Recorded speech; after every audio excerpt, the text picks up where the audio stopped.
Hello everyone आपण मानक आम चैनल टिके को स्वागत। देखंतु आपण मानक पई आगो को पीजीटी वैकेंसी आसीबार अछि तो से रिलेटेड न्यूज़ टी अछि से विषय में डिस्कशन करिबा। ता पूर्व वीडियो टी यदि आपण फर्स्ट टाइम देखुचंती चैनल को सब्सक्राइब करा सहित बेल आइकन क्लिक कर दियंतु जोथि पई कि आपण नवा नवा नोटिफिकेशन अपलोड हला मात्रे पाई परिबे। तो पोस्ट संख्या रही 555 तो तांको कंडक्ट करिवे के केबे बाहर अच्छी बहुत जल्दी आपन नोटिफिकेशन आसीज तो से रिलेटेड न्यूज आम डिस्कसन करवा। तो देखी नवा चलतु। तो देखो information and public relation department बा सूचना और लोक संपर्क विभाग तरफ 555 पीजीटी शिक्षक नियुक्ति निमंते उच्चस्तरीय बैठक बसी आज।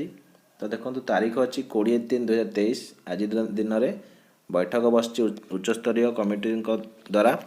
तो आज अपराह्न विद्यालय और गणशिक्षा विभाग कमिशनर तथा शासन सचिव श्रीमती अश्वथी एस अध्यक्षतार बेसरकारी अनुदान प्राप्त 226 गोटी उच्च माध्यमिक विद्यालय खाली थिबा 555 जन पीजीटी शिक्षकों को नियुक्ति निमंते एक उच्चस्तरीय बैठक अनुष्ठित हो जाए। तो 555 पोस्ट वैकेंट अच्छी 226 टी उच्च माध्यमिक विद्यालय।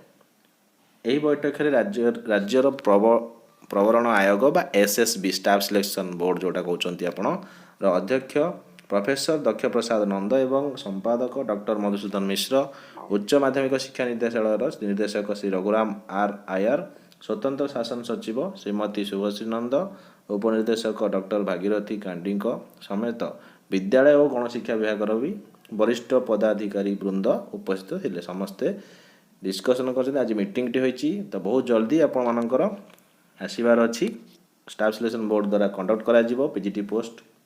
यही नियुक्ति प्रक्रिया को त्वरान्वित करिया पई राज्य प्रवरण आयोग बा स्टाफ सिलेक्शन बोर्ड तरफ खूब शीघ्र विज्ञापन प्रकाश पाइबा। देखंतु आपणकर बहुत जल्दी नोटिफिकेशन आसी जिवो, रिक्रुटमेंट करा जिवो, स्टाफ सिलेक्शन बोर्ड रिक्रुटमेंट करिवे। तो एथि पई आपण माने प्रिपेयर हुंतु आ वीडियो टी शेयर करंतु। तो आज पे एतिकी, धन्यवाद।